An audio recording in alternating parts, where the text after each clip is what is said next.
Good morning, everyone. Hi, I'm Paridhi, the representative for the team Healthy Minds World. Before I start, I would quickly want to check if I'm audible to everyone.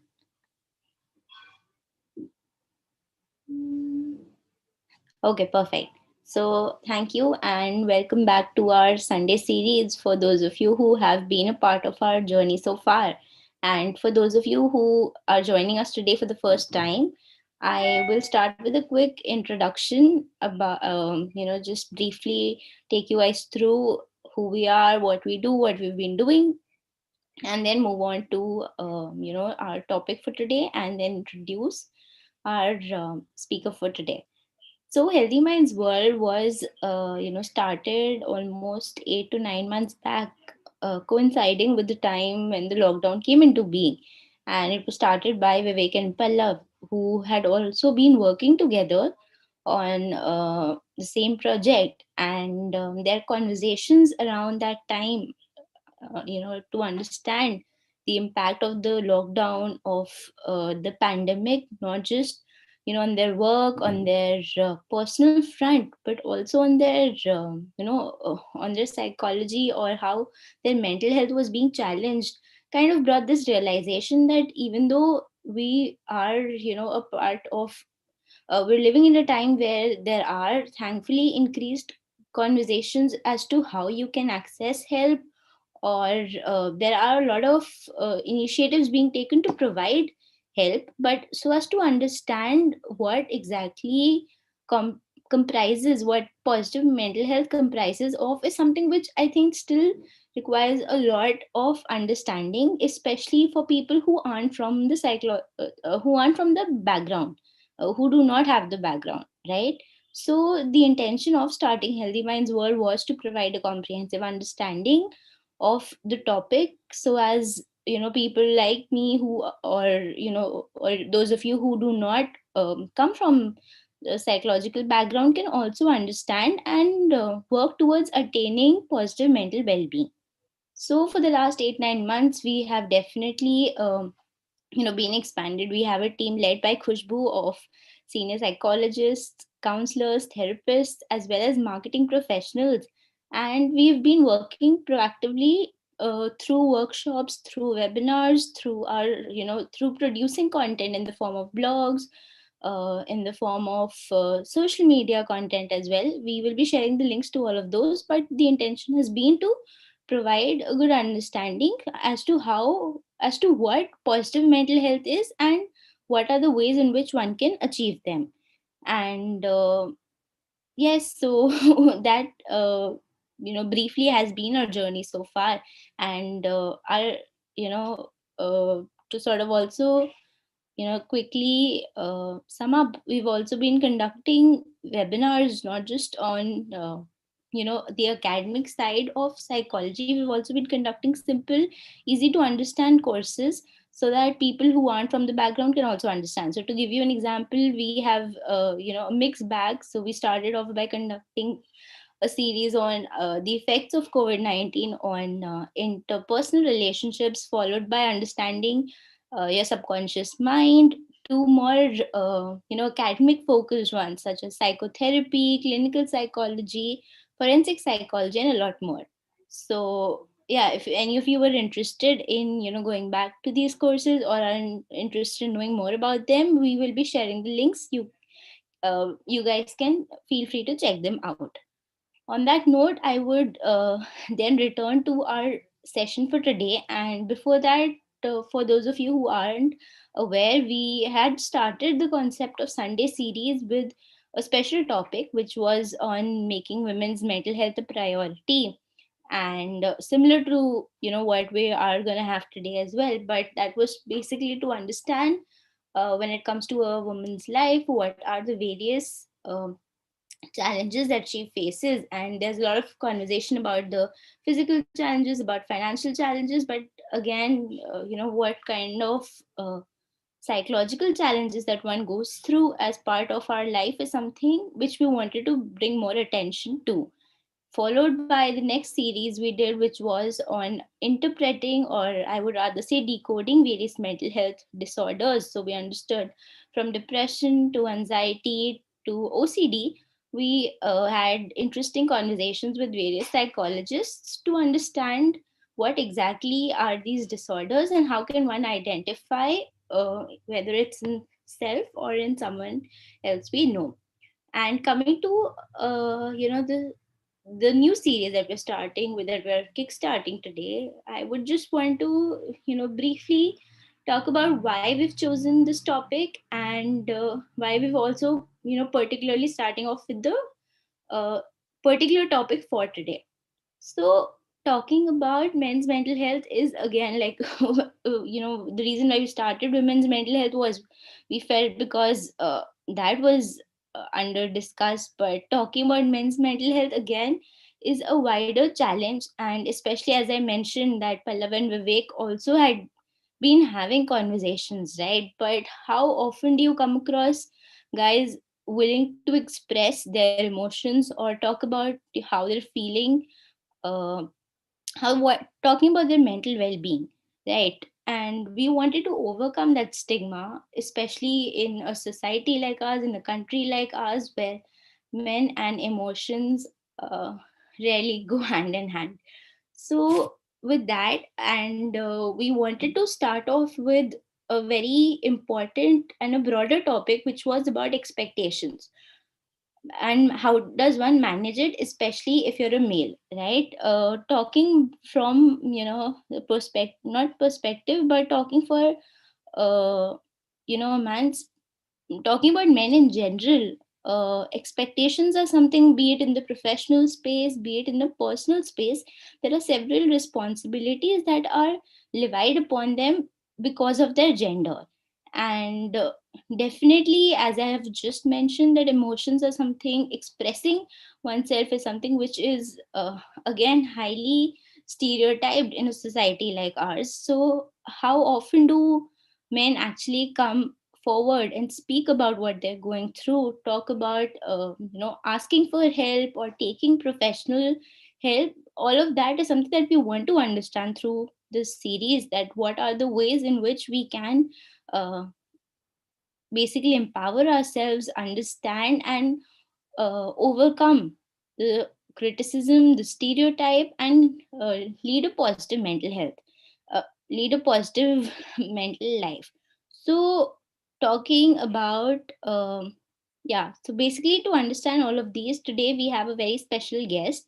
And before I request him to join us, quickly introduce, I will briefly introduce him. And yeah, so today we have Dr. Asad Chaturvedi. He is a positive psychologist, an author, and a motivational speaker. In addition to that, he is also a Reiki master and trainer, as well as an NLP master practitioner and NLP coach. He is a well known relationship and mental health coach and counselor, working with both individual as well as corporate clients. And he's also published books, including The Leadership Conundrum, and recently also published another book called 25 Secrets to a Successful You, which has also been shortlisted for Kindle Storyteller Contest 2020. So I would request if Dr. Asad, I would request Dr. Asad to join us. Yes, I have unmuted myself and started my video as well. Do you want me to keep my video off or do you want me to keep my video on? It would be great to have your video on. Okay. Just remember that in the current times with the technology bandwidth being so poor, with the video on, you may experience some lag in my communication, as I'm experiencing some in yours as well. I think by the time you've completed the sentence, I'm still hearing half of it. Okay, yes, no, that's definitely been Right. happening with, there are a lot Yes. of bandwidth issues. But let's, I think, proceed. If it becomes severe, then we can you know Of course, of decide course. accordingly. Before you sort of proceed into your whatever you have planned, I would just like to say two things on a lighter note. I think one thing is that you've already covered 50% of the topic by in your introduction. So I'm now wondering what I'm going to be doing, considering you've done such a wonderful job of it. And the other thing is that I'm happy to see that, keeping in mind the current trend, women's mental health was addressed first and the men have come second. So at least somewhere the men have come second.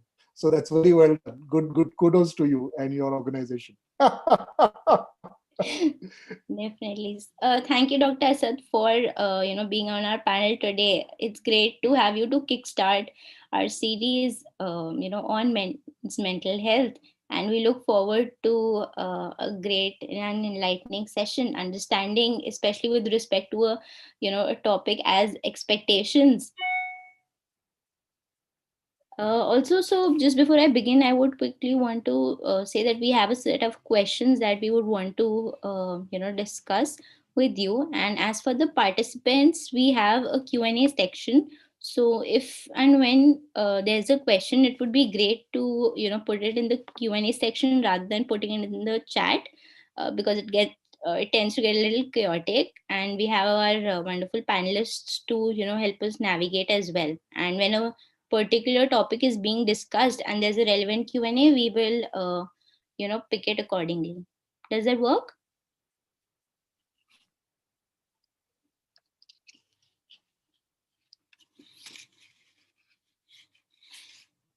Okay, I think there's a bit of a lag, but I will I think Dr. Asad, are we good to start? We are good to go. As I said, technology bandwidth is so poor, and I must qualify, give a disclaimer that the area in which I live, the technology is even poorer than poor. So you will experience some lag in communication and some drop-ins and dropouts, some power outages. But these are the things that we have to learn to live with. We'd rather not complain about them and make the best we can with the time that we Okay. have. So let's get cracking, I believe. Definitely. Would you want to switch off your camera? I mean, if that helps, I think. Let's go with it now if you're okay with what's happening now. And if it becomes severe, as you said, maybe we'll switch off the camera. Okay, definitely. That's good. Great. On that note, let's start the session. My first question to you is about, uh, how men usually are taught to be strong and silent, as well as to not show their tears or not express any form of emotions, particularly negative emotions. How do you think that this image of masculinity impacts men across different age groups? Interesting question, and one which I've been asked a number of times. Look, honestly speaking, this is something which is, I would not say it is exclusive to our country. I think it is something which is across the world, where people are, especially young boys, are taught at a very early age that to cry or to express emotion in terms of expressing how you're feeling about something which may have affected you is not done, is something which should not be shown because it shows you as a weak character. These are things which are told to us at a very young age. Even I was told it when I was a young boy growing up. I was always told that boys don't cry, boys don't express their emotions, boys are the strong, silent type.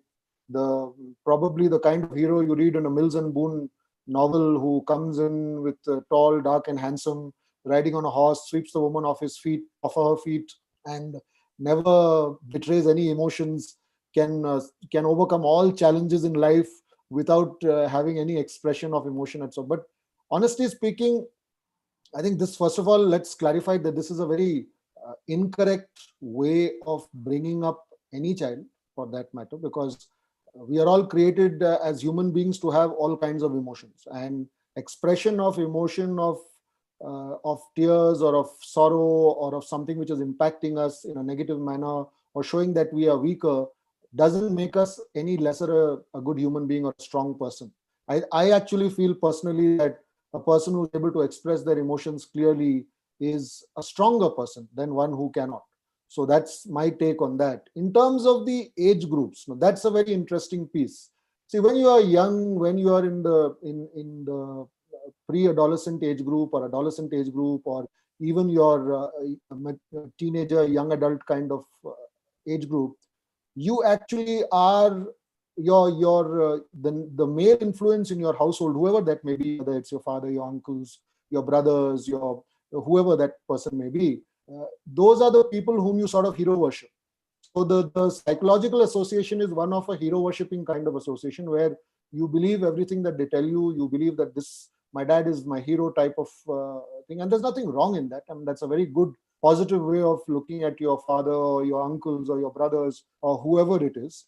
But as you begin to grow up and you begin to acquire knowledge and you begin to study more, you begin to have more experiences with different kinds of male influences in your life, somebody who might be sensitive compared to what you have been brought up to understand, somebody who is more comfortable expressing their emotions, you begin to realize that this is something which is an area which you have not explored. So in the stage where you're probably passing from young adult to a little more mature adult, you begin to question, and your sensitive side begins to come out a little more then. And that's a very disturbing thought for many young people, because they're not used to it. All along they've been told and they have experienced and they have sort of at least been convinced that this is not right. And suddenly there's this expression of emotion, maybe not in a very obvious way, but definitely it is there, where when you're watching a movie and there is a moving scene, you're moved to tears, and then you suddenly try to figure out, why is this happening to me? Because I'm not supposed to cry, I'm not supposed to get influenced. Or you see a young child on the road, or you see an incident, or you experience an emotion with a family member, and it tugs at your heart, and then you begin to question, oh, okay, what's happening to me?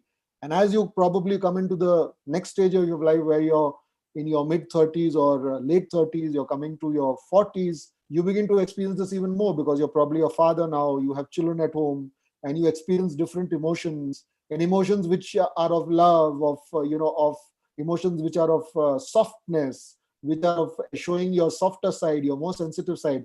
And that again begins to impact you more, saying that, okay, why am I doing this? Why am I experiencing this? Or why am And then when you come to your mid 40s, I think I've seen a lot of grown men of that age just break down and cry when they have experienced difficult situations in their life, but they don't do it in public. Because why? Because that has been what has been the image that has been portrayed all along. And so this image, this false image, I would say, of masculinity, which has been pervading our society for time immemorial, is something that we now need to understand is actually not correct. I think it is absolutely perfect to show that you have a softer side to yourself. It is absolutely perfect and correct to show that you experience emotions which are both negative and positive in nature. It's absolutely fine to show that you do cry at times, you do feel emotion which is alien, so as to speak, to the public opinion of men at times. And I don't think that if you are and I think if you are not doing that, you're actually not portraying the true picture of yourself as an individual. You're portraying a picture which is a lie. So you're living a lie. You're on the one hand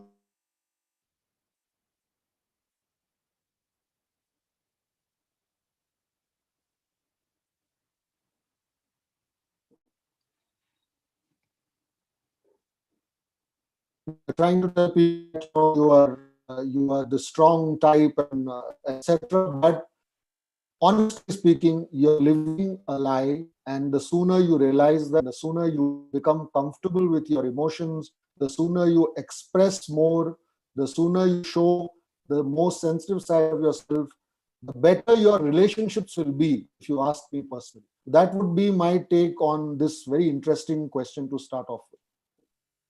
Definitely. I think, no, that's a great response. And I think the only way to move ahead is by, breaking the stereotypes, by telling uh, men of all age groups that it's okay to express and show emotions irrespective of whether they're positive or negative.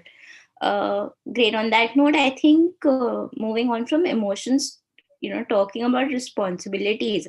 In the case of men, usually going by stereotypes, men are usually burdened with the pressure of being the breadwinner, within their families and are also expected to make great financial contribution than women if we look at the traditional Indian setup.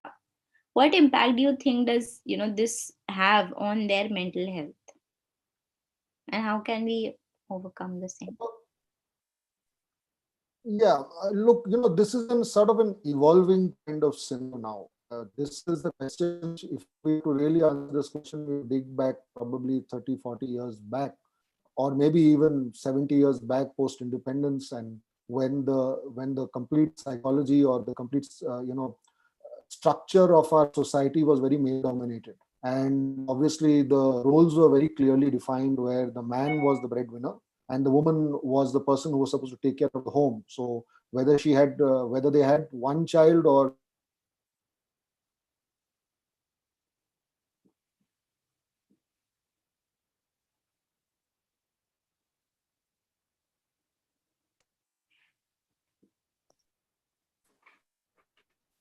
am I audible?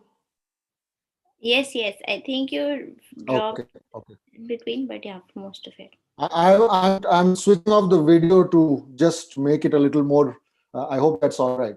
Definitely. So as I was saying that this was the entire thing, that the woman was supposed to take care of everybody in the house. So she was supposed to take care of her children, her in-laws, her parents also, and etc. And the man was supposed to provide. Then we moved forward, and we heard around the world that there was a situation like the baby boomer generation which happened in the US, and things began to change. The entire structure of how a family was began to change.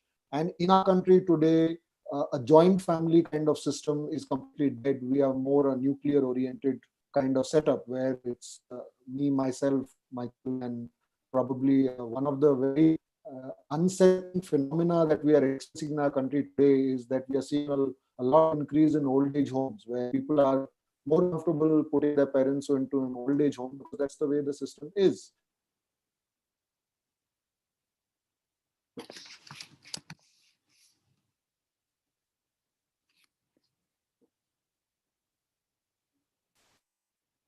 What is happening is that there is this unhealthy trend where people are beginning to correlate a lot of things and trying to see that how things can be managed in the same way that it was managed 50, 60 years, 40, 20, 30 years back.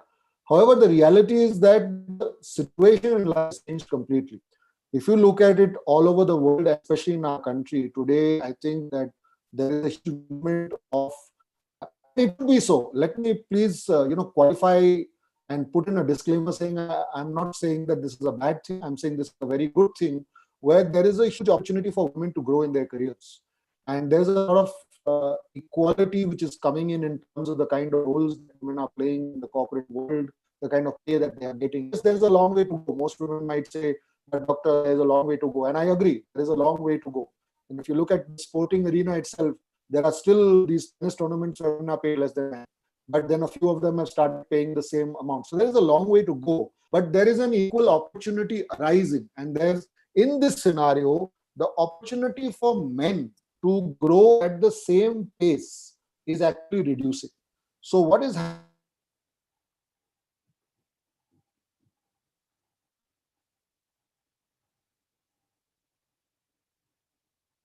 is that to go along with the same kind of setup. You're being expected to win the same kind of positive impact with people. You're being expected to provide the same kind of money that you were providing earlier, and you're being expected to fulfill something which is actually now, if you ask me personally, very untenable, because of the fact the pie has not grown bigger, but there are more people in the pie, and your role in that pie is the same, and you are expected to portray that and fulfill that to a great degree. However, what is happening is, because the scope of earning is reduced, because the fact that the roles are changing dynamically, and because of the fact that there are more people in the pie to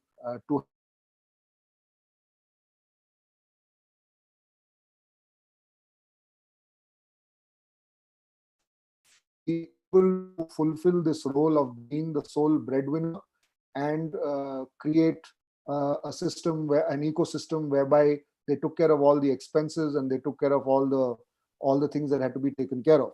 Now, what is impact does it have on the mental health of a person? It has a drastic impact. I am honestly speaking, excuse me, I am seeing cases of depression in men at to such a great degree simply because of the fact that the pressure on them to earn money in a society where it's not that easy to do so, and then add COVID to the picture, is it is increasing, because the fact of the matter is that it is not the same what it was a few years back. Even 2 years back, the situation was different, and today the situation is different. So we're experiencing a very radically changing kind of setup in the world, and the impact that this is having on men especially is that they are being affected dynamically, drastically, and because they have been brought up in this context of having to be that strong silent type and not express. They don't know whom to talk to, because if they try to talk to their friends are going through a similar challenge. It's not something which is commonly spoken about in society. They don't feel comfortable talking to a professional like myself, although we are seeing some changes in that. As a group of, I'm connected with many groups of or associations of psychologists, and we are seeing some improvement in that area, but it's a long way to go. So the impact, if you ask me in one word, is actually devastating. The men are getting devastated with the current situation, and they're just not being able to deal with it, and that is creating a vacuum in society, because the person who everybody in the family generally looks up to be a strong person is not being able to be that strong person anymore, and that is creating a huge challenge for the family, not just the man in question. That would be my answer to your question. Right. I think some of the key points that you've answered here would then be especially a point that you made, which I think is out there, but we fail to acknowledge that with a relatively uh, you know a slight balance in the professional roles between men and women would also impact men in certain way. I mean, definitely there are arising opportunities for women, but the kind of impact it's having on men is something which I think we fail to acknowledge, and that definitely does kind of I wouldn't say it's an unstable equilibrium, but definitely it has its share of pros and cons, and especially talking about mental health. And as you mentioned, not just for men in general, but overall on the family, the challenge it has thrown is something which needs to be also understood. But it's great to hear that there has been slight improvement, and I think again, when it comes to the case of positive mental health, any improvement is great to hear, that if men are gradually opening up, or are more reciprocative to getting uh, to approach professionals and to get help, then that's great news. uh, my next question to you is then, it's kind of a continuation, but also more specific, talking about responsibilities, right? So when we look at different roles that men play in their life, be it as a son, be it as a husband, be it as a father, and many other roles, right? Even in the professional space, uh, each of these roles brings with it a set of challenges, right? So being a son, you have certain obligations in terms of you have to choose a particular profession, or earn a specific amount of salary, get married by certain age. Being a father, there are certain set of expectations. Being a husband, there are certain, these expectations more so in the stereotypical sense. So especially in the case of a son, as I mentioned, that be it choosing specific professions, either becoming a doctor or an engineer, being in the terms of your professional space, how much you earn, there's a certain line that is drawn, that this is what you have to earn. Again, with respect to marriage, there are again certain set of expectations that are levied upon them, which is more specific. I mean, we're just talking about men, right? So each of these expectations again bring with it an emotional challenge that kind of hampers their mental well-being. So what would your response be, that how can one ensure that we do not let it get to us and basically overcome the challenge? All right. Excellent, very interesting and detailed question, but yes, a follow up from the previous one. I will say first in the initial phase, looking at it from a cultural perspective. If you go back into the 80s, 70s, there was a gentleman who did a study called the cultural dimension, and he's a gentleman called Professor Gert Hofstede, a Dutch psychologist. And what he identified was that in the Asian context, especially the Indian and Asian context, we're a very interdependent society. What that means is that we do things in a joint manner, which is why the joint family system was such a hit at one time. And now, of course, why have things changed? Because obviously Indians have become more modern. We've started traveling abroad. We've imbibed the culture from the Western counterparts. We learned that they are an independent culture. So today, children are not following in their fathers or their mother's footsteps and becoming doctors or engineers. They are actually becoming something else. Somebody, a person who was a doctor, their son or their daughter is becoming a musician.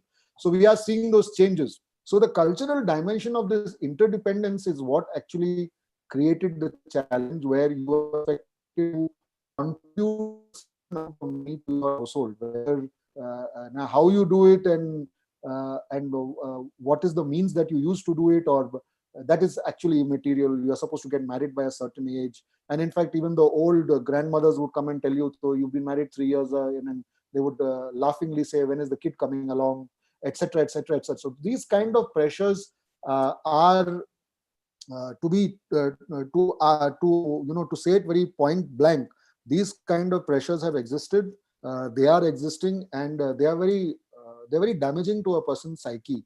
Because on the one hand, you want to do everything. See, one of the things is that whether however you are brought up, a normal human being, especially a man in the current context, they would obviously want to provide their family with every possible and conceivable need and greed that they can think of. That's how I would put it.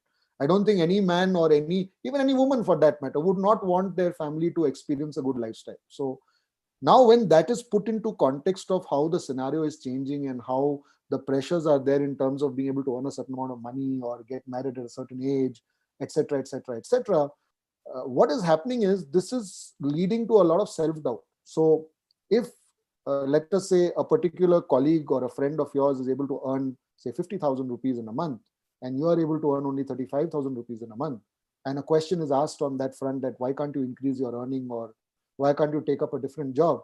Rather, what is happening, the disturbing trend that I am noticing is, rather than people taking it in a positive context, I think they are getting mentally affected. And that is the reason. And the reason for that is because of the prevailing atmosphere in society all around, where this pressure is constantly put on them, that you need to be competing with others, you need to be providing, you need to be earning more, you need to be doing XYZ, you need to be basically Superman.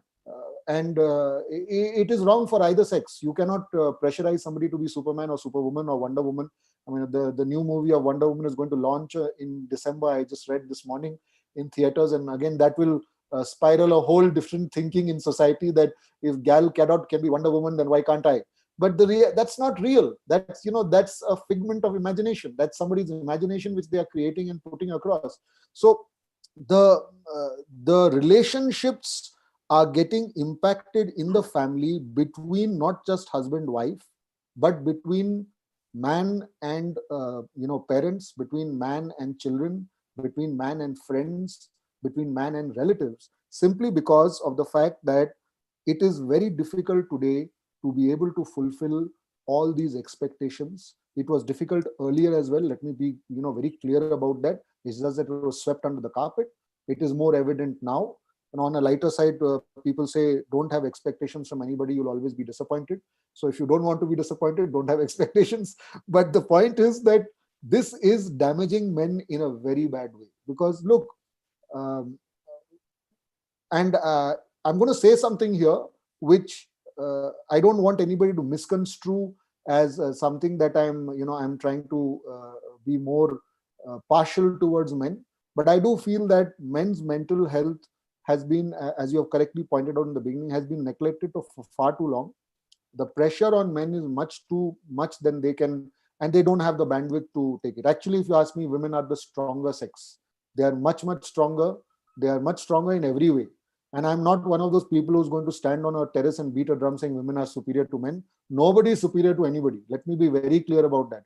Men have their role to play in society, and so do women, and both are equal partners in any equation that is there in society. But the pressure on men today is much more, simply for the fact that there is an expectation that has got created, and at the moment that expectation doesn't is not expected of the other sex. It is only expected of men for the time being. There's a different expectation expected from women, so that is not related to this, and therefore the men are not being able to manage it. Their relationships are getting impacted very badly. Mental health is a major concern. There are a rise in cases of depression. There are even rise in cases of suicide because of this. There are people you read every day in the paper that people are not able, even small things. Look, one of the things in life that we all need to remember, and men especially need to remember, is no phase in life is permanent. Every phase is temporary. The good phase is temporary, and the bad phase is also temporary. So what the pressure that they are going through today is going to pass. That things are going to change. But what has happened is, because of this overall 360-degree kind of inward looking pressure, and then that self doubt and self expectation, and the examples that have been set in the past that so and so did this, that, and the other, that is creating a huge challenge.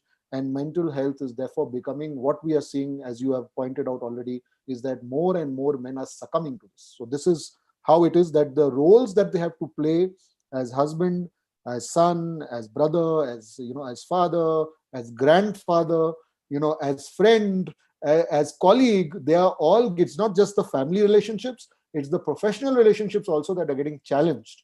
And we are seeing a lot of men go astray also because of that, because of the fact that the pressure they are not able to deal with. There is a new phenomena which might or might not be directly related to your question, but I'll say it out there, that they go astray. Their morals are being questioned. Their ideas of what is right and wrong are being blurred. The lines between right and wrong are getting blurred. So there are all these challenges that men are having to face. And honestly speaking, it's a little scary. If you ask me as a professional, it's a little scary what I'm seeing. I'm not saying that we have to go and start pressing any panic buttons or alarm bells, but it is scary. The situation is a little scary. I would be wrong in saying that everything is good and everything is fine and everything is hunky dory. It isn't. It is a little scary. So that would be my take on this particular question. I think, but the fact that you and I are having a conversation, and we have, participants who are willing to also, if they aren't aware of it, they're willing to understand, to learn, is, I would say, it kind of shows like a, glimpse of hope that things would or could improve. And I think, yeah, that's a great response. But I have a couple of, just key uh, inputs on that. I think talking about, how you mentioned that women are relatively stronger. I remember in one of our sessions, I think on the women series itself, we were talking about how the only reason, why it's easier for, I mean, when we look at the stats, I think in the case of women, it's uh, clear that it's easier for them to express themselves, to also overcome the stigma of approaching help, only because they're able to express themselves as compared to men. And the only you know way to move forward here would be by increasing awareness and telling men that it's okay to express emotions, to speak out, irrespective of what you're facing. But yeah, I think that would be the main that would Good be point. the Good point. takeaway. Absolutely agreed. Agreed 100%. I think they are able to express much easily. And again, sorry, I'm interjecting into your talk.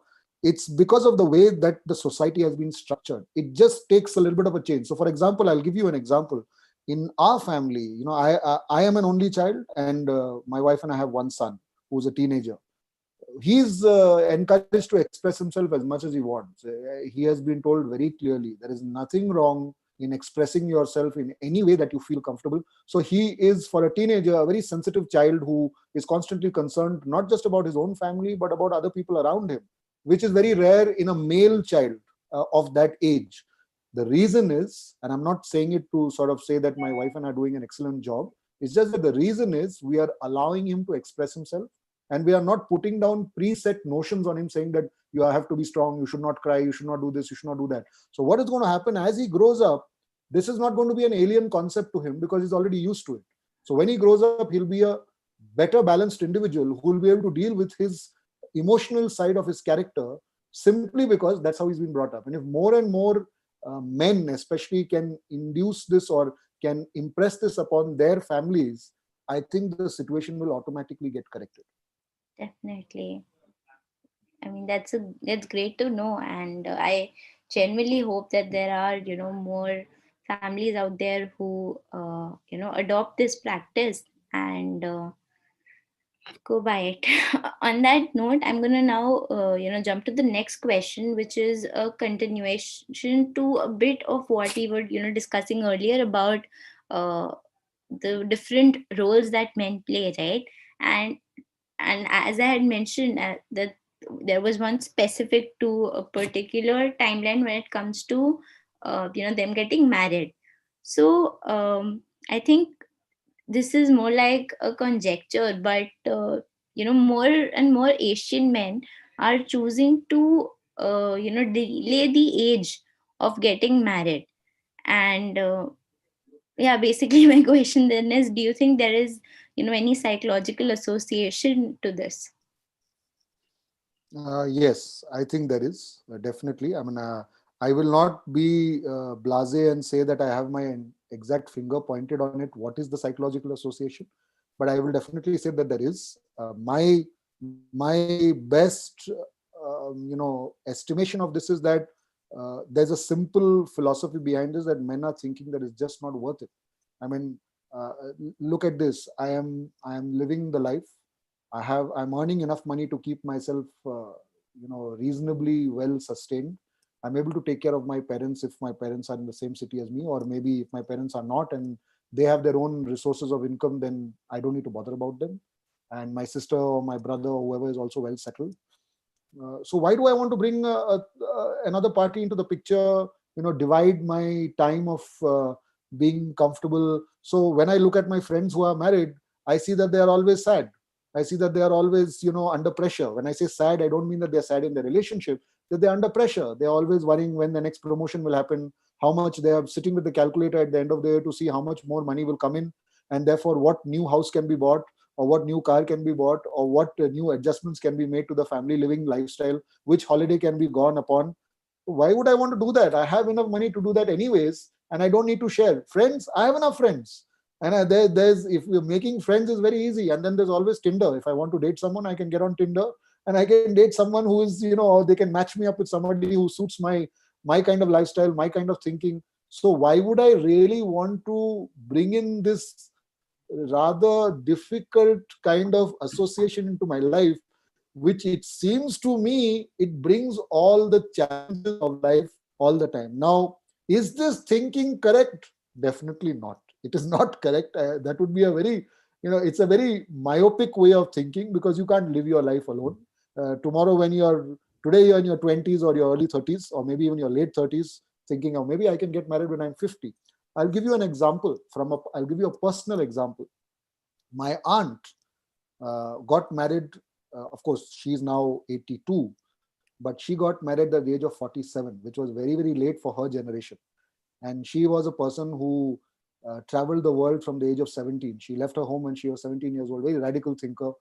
She actually, went out. She worked with some great people. And at the age of 47, when she was about to settled down in the United States. She got married to an American gentleman, and they don't have any children. Today they are 82 and 83 respectively. They are finding the life the toughest possible life, because there's nothing in their family as such. There's nobody whom they can depend on. They themselves are so dependent on social services and things like that. So if you now interpolate this, not extrapolate, interpolate this back to when she got married, the age itself was so advanced that that was a challenge. Now if you're looking at the current generation, when they finally do decide to get married, they are so set in their ways that it will be very difficult for them to accept another person into their life and have to adjust and change their approach to what it means to live, rather than when you are at a younger age and you can adjust yourself. So why are they doing it?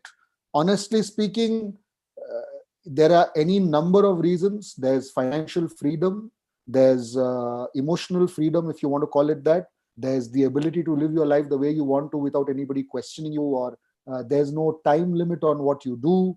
But it is an empty life after all. At the end of the day, it is not a life full of any association. It's an empty life because all it has to do is with you, and you. And you very well know that you cannot live your life with yourself alone. You have to live your life in society. And man is a social animal. When I say man, I mean mankind. Man is a social animal, was not born to live alone.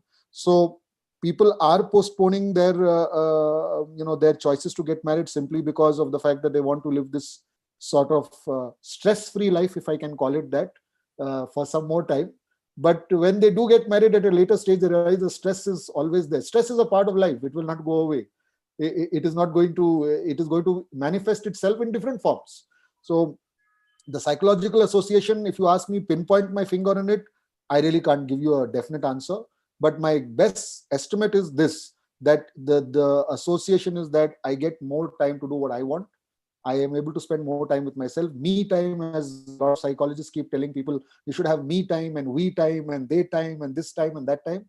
So they have a lot of me time, and they don't really have to conform to anyone's rules, expectations, societal norms, etc., etc. So this is something which is new, actually, is developing, and my assessment of a couple of individuals who are in this space. I have met a couple of people who have come to me saying that they don't want to get married, and this is the discussion that we have had, which is why I'm giving you a live answer. This is actually an answer from people who have told me this is the reason why they are choosing to postpone their marriage. So that's the answer to this question.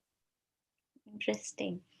I think I do hope that we have, men on the session as well who who have heard the response and do take it into consideration as well. That's great. I think now I'm going to quickly move on to my last question, which is kind of broadly sums up our overall conversation about how it's overall difficult for men to accept that I mean, here we were talking about how it's overall difficult for them to express emotions, but particularly in case of any mental health problem, it's even more challenging for them to accept the very fact that they are going through something, and also then results in not them being open to consult a therapist or get professional help.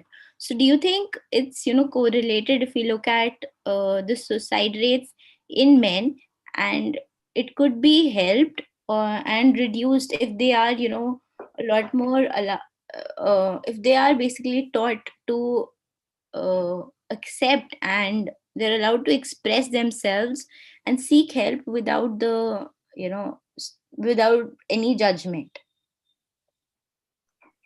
Well, in a short, the answer is yes, but I think we need to delve a little into detail. I would say that one of the things that men need to understand is that they have to take the first step themselves.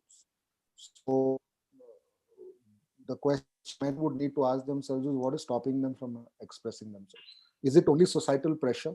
Is it only the way they were brought up? Is it only the fact that what will people say? So honestly speaking, one of the things I would like to tell most people, not just men but women also, stop living your life as per other people's expectations and other people's conditions. What people will say is not really important. What is important is what is important for you and your family. And if it is important for you and your family to be in a healthy relationship, thanks to the fact that you are healthy because you are able to deal with your pressures and express yourself, then go ahead and do that.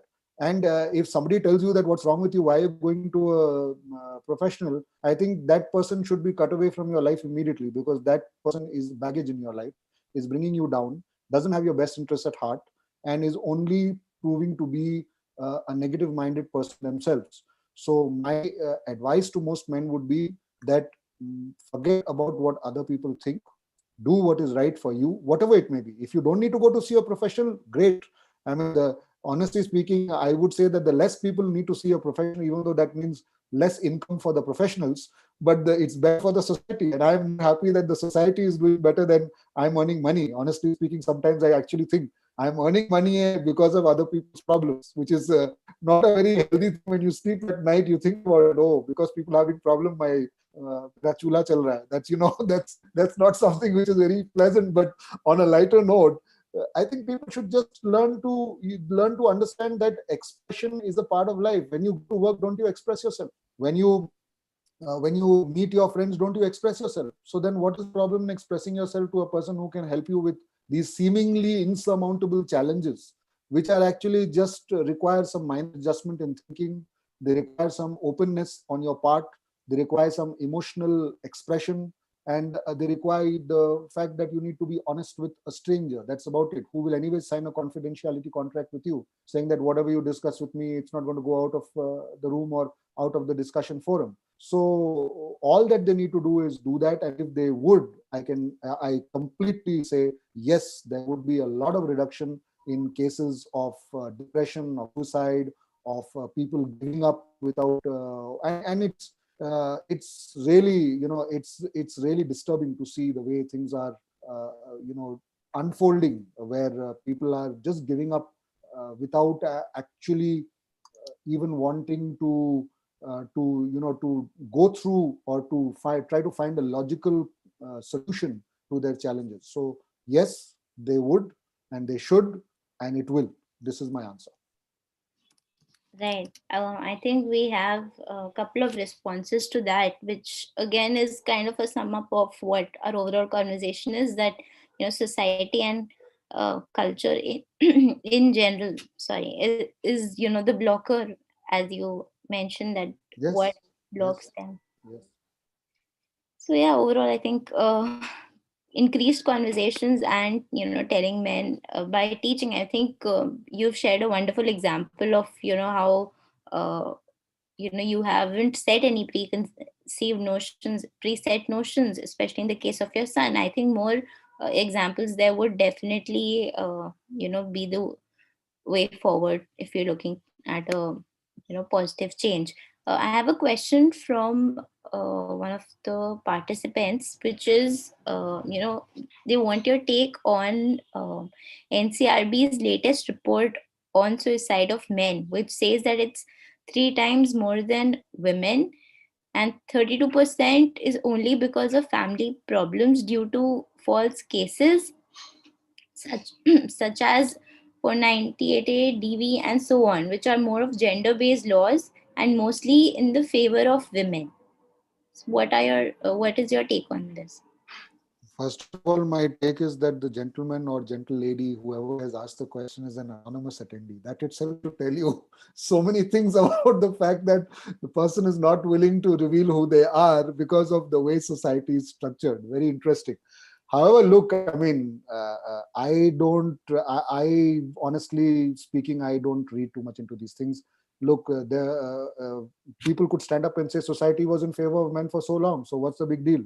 I mean, if some laws are favoring women and some laws are, favoring, and people are misusing them, so what? Haven't men misused laws in their favor for donkey's years? Now they're getting a bit of payback in their own coin. But on a serious note, this is the way any society evolves. So the more we talk about it, I thank the person for the question. The more we talk about it in public forums, the more we raise PILs, or the more we raise right to inquiries, or the more we raise awareness about these issues, the more society will understand and correct. Society is an evolving situation. It is not something if you look at our own society is continually evolving every single day. And some things that we were not comfortable with 10 years back, today we are learning to deal with it and adjust with it, right? So the same thing with this is something which is happening because of what happened in the past. Now there is a course of action which is to compensate for that. Tomorrow this will also get compensated in another way, and things will change again. There will be an equality brought in, these kind of things. So this is an evolving situation. uh, I think the way to deal with it is to raise more awareness, to talk more about it in the correct forums like this one, and to bring more awareness and education to people who are in positions of power who can do something about Right. I think that's a great response. We have a couple of uh, questions. Just a second, I'll just check.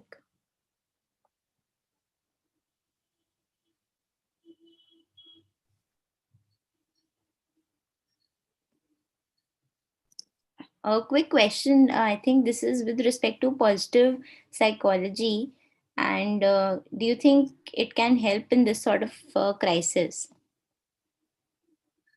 it. Yes, it can, simply because positive psychology is not about seeing only positive and being gung ho all the time. It is about understanding that sometimes the negative experiences are the ones which bring the positive change in life. So it's about dealing with life in a balanced manner. It's about understanding that certain things are which happen have a reason behind them. It's about understanding the thread of the reasoning. It's about looking at the possible positive outcomes of that experience, and then molding that for a better approach towards the future. So definitely it can help. Right. I think we're now then quickly going to move to the last question. We don't have much time left as well. Uh, this is regarding, uh, just a second. Yeah, what measures would you suggest, for men who have not been brought up in a way so as to express themselves? How can they, uh, bring about a change in their lives so as to, make them more comfortable expressing? And especially, how can the support of their loved ones help them, change in the process? I'll take the last part. I saw that question actually. I was looking at the Q&A myself, and I think the last part is very critical. It is the support of the loved ones which is more critical in this particular situation, where they need to take on the mantle of being the leader in the relationship. They need to be able to make the person who in question more comfortable in opening up. They need to encourage them to talk. They need to be willing to listen. See, a lot of times what happens is a person starts to talk, then the loved one or whoever that is in this relationship begins to give a judgmental kind of approach or answer or opinion, and then they shut up again. So the best thing to do would be, one of the key things about listening is to empathize. Listen. The word listen is a lovely word. It has a definition which I have created. L stands for learn, I stands for inquire, S stands for sensitize, T stands for takeaway, E stands for engage or empathize, and N stands for nurture. So when you're listening to people, you need to nurture the relationship, you need to empathize with them, you need to sensitize yourself to their situation, you need to take away from their message, and you need to inquire with questions only when required, and you need to try to learn about what they are going through. So if the support staff, if I can call it that, or the support person can be more understanding and learn to listen more and talk less, I think the person will open up and will be more encouraged to share, and that will lead towards a much healthier relationship and a much healthier human being. Right. Sorry, I know I said it's the last question, but can we take another one and then close the. Yes, I know the person who has asked the question, so I know that if she'll be very unhappy if the question is not answered. So go ahead and ask the question. Right. So my question is that how should men deal with the pressure and expectations, especially in the case of, with their spouse, so as to avoid falling into depression? Come again, I didn't get the last part. Can you just repeat the question, please? The question was that how should men deal with the pressure and expectations, especially in the case of married men, and these expectations from a spouse, so as to avoid falling into depression. Very good. I think I would believe that communication is key. First of all, one of the again, rather than we are using the word expression, but I would say that the biggest challenge that men face is that they are not good communicators in terms of talking about what they are going through or talking about what they're feeling.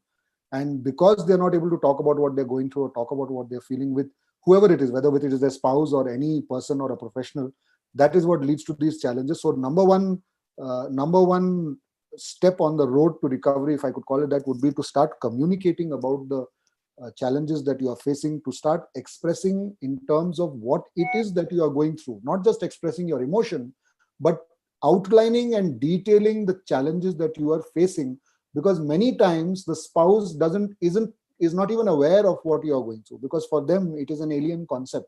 As I said, because of the socio-cultural fabric that prevails in society, it has been embedded into their head that men do not face these challenges. But the reality is that men face them, and men are not able to talk about it. So first step would be communication. If that doesn't work, then obviously you need to go to the next level and you need to look at intervention or help or whatever. But the first step would be to communicate openly, without fear, and express without fear. Right. I think uh, we're also kind of like done with the time. Okay, the I think this is like a quick one. Is identifying or exploring situations to reach to the conclusion the right way when it comes to handling crisis in general? Of course, I mean, scientists will tell you that the best way to arrive at a solution is to experiment. Any medical professional or any psychologist or any psychiatrist worth their salt will tell you the same thing, that if you can find the solution to your problem by experimenting with various solutions, then what is the harm in that? What is wrong in that? I'm getting a WhatsApp chat from one of the participants saying that the question has not been asked. Can you just check if the question is there? Yeah, sure. And I hope I answered that previous question. Yes, experimenting is all part of the game. Sure. I think, yeah, we've just asked, the participant to break down the question, and we'll just, pick that up. It's also like, due to time constraints, and also we are running a little, uh, we are running. This is not a new phenomenon for me. Any session that you do always runs 15 minutes late. So I'm well used to it. Now I don't know whether that's because I'm popular or whether people don't understand what I speak. So take your choice. Take your pick. No, no, no. I think you've provided some great insights, and in easy to understand language as well. So I'm sure that's not the case. So I'll just mention the question. It is basically your take on traits being ascribed gender effimancy, for example. Okay, I will say that the question is a little too complicated to be taken up. Like, I would ask the person to sort of break it down so that everybody understands what the question is first.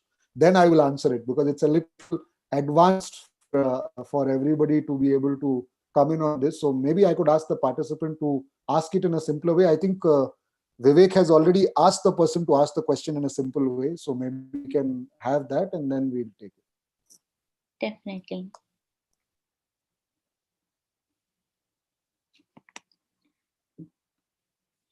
I think meanwhile also check if they're still there. Uh,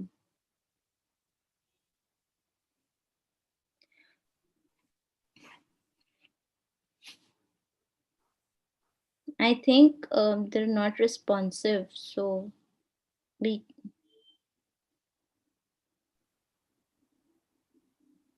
I think the person was trying to check about feminism, if I'm not mistaken.